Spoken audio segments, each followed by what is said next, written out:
So I'm currently set up to do a 90-degree method reverse bay park on the right hand side. When I pulled up to where I am now, I lined up one of the lines of the bays with my shoulder.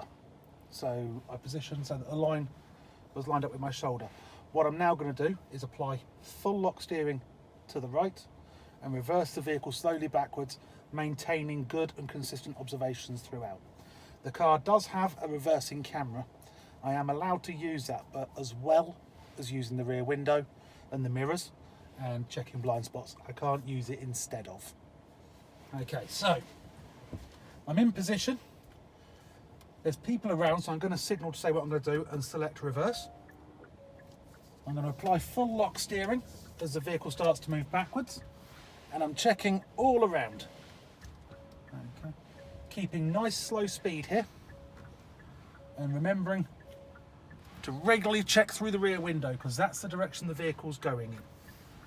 Okay, I can see from the camera I've actually misjudged it ever so slightly. I'm coming a little bit too tight, so I've let some of that steering off just to straighten myself up, and then when I get to straight here, straighten my wheels up and roll straight backwards, being very careful not to go too far and hit the bollard.